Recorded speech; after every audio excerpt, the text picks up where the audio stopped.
ఓం గణాధిపతయ నమః. ఓం గురుభ్యో నమః. ఓం శ్రీమాత్రే నమః. నమస్కారం అండి. ఈరోజు మనము ఈ నెల ఆగస్ట్ ఫలితాలు ఎలా ఉండబోతున్నాయి ద్వాదశ రాశుల వాళ్ళకి, ప్రజెంట్ గ్రహ గోచారం ఏ విధంగా ఉంది అనేది మనము ఒక చిన్న వివరణ తెలుసుకునే ప్రయత్నం చేద్దాము. మనకి ఫస్ట్ రవి సంక్రమణం అనేది మనకి ఆగస్టు 17వ తారీఖున జరుగుతుంది. అంటే ఆగస్టు 17 వరకు కూడా రవి సంచారం మనకి కర్కాటక రాశిలో జరగడం అనేది కనిపిస్తుంది. తర్వాత కుజుడు కన్యా రాశిలో ఈ మంత్ అంతా కూడా కన్యా రాశిలోనే ఉంటారు. బుధుడు వక్రిగతిలో ఉండి కర్కాటక రాశిలో సంచారం ఈ నెల ఆఖరి వరకు కూడా కర్కాటక రాశిలోనే సంచారం జరుగుతూ ఉంటుంది. గురుగ్రహంకి వచ్చేసరికి ఈ నెల ఆగస్ట్ 21 వరకు కూడా మనకి ఆరుద్ర నక్షత్రంలో సంచారం జరుగుతూ దాని తర్వాత పునర్వసు నక్షత్రంలోకి ట్రాన్సిట్ జరగడం అనేది మనకి కనిపిస్తూ ఉంది. పునర్వసు నక్షత్రము గురువు యొక్క స్వనక్షత్రం అవుతుంది కాబట్టి ఈ అతిచారి పరిస్థితుల్లో కూడా ఇప్పుడు గురువు అతిచారి మూవ్మెంట్ అనేది కూడా ఉందంటే ఫాస్ట్ గా మూవ్ అవుతూ ఉంటారన్నమాట. ఇప్పటి నుంచి కూడా మనకి ఈ ఇయర్ ఎండింగ్ వరకు కూడా గురువు ఫాస్ట్ గా మూవ్మెంట్ ఉంటుంది. అలాగే మనము శుక్రుడిని గనక చూసుకున్నట్టయితే ప్రజెంట్ గా మిథున రాశిలో సంచారం జరుగుతూ ఆగస్ట్ 21వ తారీఖున మాత్రము శుక్రుడు కర్కాటక రాశిలోకి సంచారం జరుగుతుంది. దాని తర్వాత శని వచ్చేసి వక్రిగతిలో మిన్న రాశిలో ఉత్తరాభాద్ర నక్షత్రంలో సంచారం, రాహు కుంభరాశిలో పూర్వభాద్రపద నక్షత్ర సంచారం, కేతు వచ్చేసి పూర్వ ఫాల్గుని నక్షత్రంలో సింహరాశిలో సంచారం అనేది జరుగుతుంది. కాబట్టి ఇది ప్రజెంట్ మనకున్న గ్రహ గోచారము. ఈ గ్రహ గోచారాన్ని బట్టి మనకి ద్వాదశ రాశుల వాళ్ళపైన ఎలాంటి ఫలితాలు ఉంటాయి అనేది మనము క్లుప్తంగా వివరణ తెలుసుకుందాము. వృషభ రాశి వాళ్ళకి ఆగస్టు నెల ఫలితాలు ఎలా ఉన్నాయో తెలుసుకుందామండి. వృషభ రాశి వాళ్ళకి లగ్నాధిపతి శుక్రుడు ద్వితీయంలో గురువుతో కలిసి ఉండడము ఇది ఒక మంచి యోగంగా కూడా మనం కన్సిడర్ చేసుకోవచ్చు. ఎందువల్ల అంటే వీళ్ళకి ఇక్కడ ఒక పాటిగా మనకి గజలక్ష్మి యోగం యాక్టివేట్ అయినట్టు కూడా మనము కన్సిడరేషన్ లోకి తీసుకోవచ్చు అనమాట.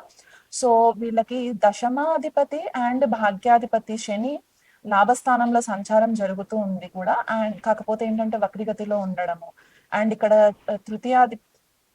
చతుర్థాధిపతి రవి తృతీయ స్థానంలో సంచారము పరాక్రమ భావంలో సంచారం జరుగుతుంది. కాబట్టి వీళ్ళకి ఇక్కడ మనకి థర్డ్ హౌస్ లో రవి సంచారము, 11th హౌస్ లో శని సంచారము, అండ్ మనకి ఈ రెండు భావాలు కూడా మనకి ఉపచయ భావాలు అని చెప్తూ ఉంటాం. కాబట్టి క్రూర గ్రహాలు ఇక్కడ కొద్దిపాటిగా మంచి రిజల్ట్స్ ఇస్తాయి అన్నమాట.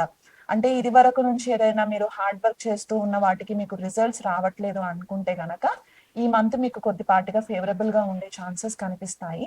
అంటే ఒకవేళ 90% మీకు వర్క్ అవుతుంది అని అన్నప్పుడు ఒక 10% ఎక్స్ట్రా ఎఫర్ట్స్ పెట్టాల్సి వస్తుంది అనమాట మీకు. ఎందుకంటే శని వక్రిగతిలో ఉండి భాగ్యాధిపతి అయ్యారు కాబట్టి ఆ విషయంలో మీకు కొంచెం ఎఫర్ట్స్ పెట్టాల్సి వస్తుంది. ఇక్కడ రవితో బుధుడు కూడా వక్రిగతిలో ఉండి కర్కాటక రాశిలో సంచారం జరుగుతూ ఈ నెలాఖరి వరకు కూడా అక్కడే ఉంటారు. కాబట్టి మీరు ఏదైతే ఎఫర్ట్స్ పెడుతూ ఉంటారో కొన్నిసార్లు మీకు ఇమీడియట్ గా రిజల్ట్ రాకపోతే ఇమోషనల్ గా మీరు కొద్దిగా డిస్టర్బ్ అయ్యి ఆచితూచి మాటలు మాట్లాడకుండా ఏదైనా హార్ష్ గా అనేసే ఛాన్సెస్ కూడా వస్తాయి. ఆ విషయంలో కొద్దిగా కేర్ఫుల్ గా ఉండండి. ఎందుకంటే బుధుడు మనకి జలతత్వ రాశులలో సంచారం చేసేటప్పుడు ఏమవుతుందంటే లాజికల్ మైండ్ సెట్ సరిగ్గా పనిచేయకుండా ఇమోషన్స్ పైన మనం డెసిషన్స్ తీసుకుంటాం. కాబట్టి దానివల్ల మీకు కొద్దిగా ఇబ్బందులు వస్తాయి. కాకపోతే మీరు కొంచెము మీ కంట్రోల్లో ఉన్నట్లయితే గనక ఇబ్బంది ఏం లేదు. ఇక్కడ మనకి కెరియర్ ప్రకారంగా చూసుకుంటే ఈ నెలంతా కూడా మీకు ఎటువంటి ఇబ్బందులు లేకుండా మీరు అనుకున్నట్టు జరగడానికి చాలా క్లియర్ డైరెక్షన్ మనకి కనిపిస్తూ ఉన్నది. అండ్ ఆర్థికంగా కూడా మెరుగుపడడానికి మనకి లగ్నాధిపతి శుక్రుడు గురుతో కలిసి ఉండడం కూడా ఇది ఒక యోగంగా చెప్పుకున్నాం. కాబట్టి ఆ రకంగా కూడా మీకు ఈ నెలంతా కూడా మనకి మంచి ఫేవరబుల్ రిజల్ట్స్ ఆర్థికంగా రావడానికి ఛాన్సెస్ ఉన్నాయి. కాకపోతే ఆగస్ట్ 21వ తారీఖు తర్వాత శుక్రుడు మనకి కర్కాటక రాశిలోకి సంచారం, అది మీకు పరాక్రమ భావం అవుతుంది. కాబట్టి అక్కడైనా కూడా మీ వాక్చాతుర్యంని బట్టి మీ సాఫ్ట్నెస్ ని బట్టి కూడా మీకు కొద్దిగా పనులు అవ్వడానికి ఛాన్సెస్ ఉన్నాయన్నమాట. గృహ వాతావరణంలో కూడా మీకు కొద్దిపాటిగా శాంతి ఉంటుంది.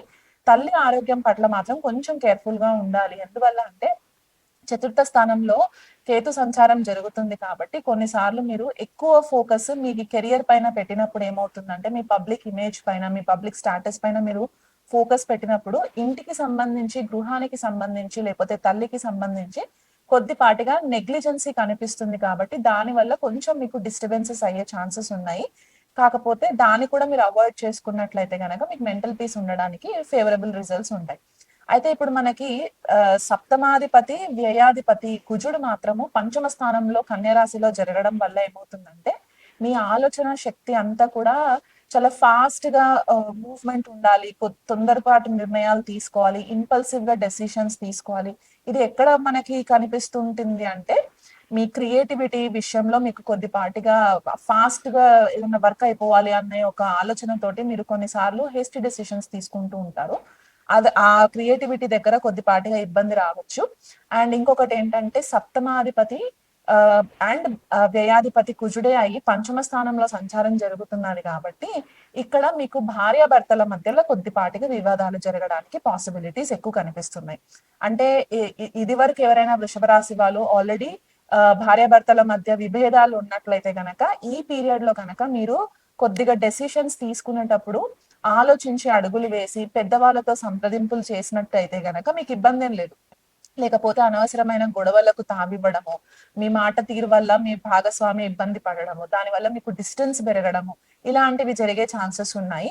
ఆలోచన శక్తి చేసే పంచమ స్థానం కాబట్టి అక్కడ కుజుడి సంచారం అందులో కన్యా రాశిలో జరుగుతుంది. అండ్ కన్యా రాశి అధిపతి బుధుడు కూడా మనకి వక్రిగతిలో ఉండి కర్కాటక రాశిలో ఉండడం ఏంటంటే మీకు మెంటల్ ప్రెషర్ ఎక్కువ పెరుగుతూ ఉంటుంది.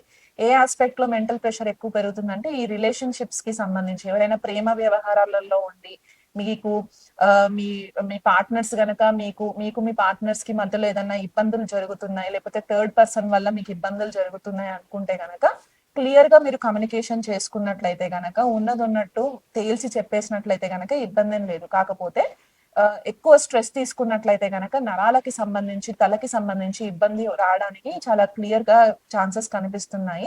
ఎవరికైనా సరే హై బ్లడ్ ప్రెషర్ ప్రాబ్లమ్స్ ఉండి హార్ట్ కి సంబంధించి ప్రాబ్లమ్స్ ఉన్నాయి అంటే గనక ఈ కుజుడి యొక్క సంచారం వల్ల ఈ నెలంతా కూడా కొంచెం కేర్ఫుల్ గా ఉన్నట్లయితే గనక వృషభ రాశి వాళ్ళకి ఇబ్బంది ఏం లేదు. ఎందుకంటే చతుర్థంలో కూడా కేతు సంచారం జరగడము, తర్వాత ఆగస్టు 17వ తారీఖు తర్వాత రవి సంచారం కూడా చతుర్థంలో జరుగుతుంది కాబట్టి దానివల్ల మీకు ఇబ్బందులు వస్తాయి. బట్ మనం ఓవరాల్ గా చూసుకున్నట్లయితే గనక బిజినెస్ చేసే వాళ్ళకి ఇబ్బంది లేదు, జాబ్స్ చేసుకునే వాళ్ళకి ఇబ్బంది లేదు, మీకు మంచి ప్రాఫిట్స్ వస్తాయి, మీకు గెయిన్స్ వస్తాయి. ఎక్కువ ఫోకస్ ఈ నెల అంతా కూడా మీరు కొద్దిగా హెల్త్ పైన ఫోకస్ చేయాలి. అండ్ మీ రిలేషన్షిప్స్ ని కనుక మీరు కొంచెం ఈ నెల వీలైనంత మట్టుకు మౌనం పాటించి సంయమనం పాటించినట్లయితే కనుక ఇబ్బంది ఏం లేదు. వృషభ రాశి వాళ్ళు ఇంకా బెటర్ రిజల్ట్స్ రావాలి అని అనుకుంటే గనక ఈ భాగస్వామి మధ్య ఇబ్బందులు లేకుండా ఉండాలి అనుకుంటే గనక రెగ్యులర్ గా సర్పదేవత ఆరాధన చేసుకోవడము, సుబ్రహ్మణ్యేశ్వర స్వామి ఆరాధన చేసుకోవడం, ప్రతి మంగళవారం కనుక మీరు ఉపవాసం ఉన్నట్లయి దగ్గరలో ఉన్న పాము పుట్టలో కనుక పాలు పోసినట్లయితే కూడా మీకు ఇబ్బంది లేకుండా క్లియర్ గా ఉండడానికి ఛాన్సెస్ కనిపిస్తున్నాయి. ప్రతిరోజు కూడా మీరు లక్ష్మీదేవి అష్టోత్తరం చదువుకోవడం లేకపోతే అష్టకం చదువుకోవడము అలవాటు ఉన్న వాళ్ళు లలిత పారాయణం చేసుకున్నా కూడా మీకు మంచి రిజల్ట్స్ కనిపిస్తాయి.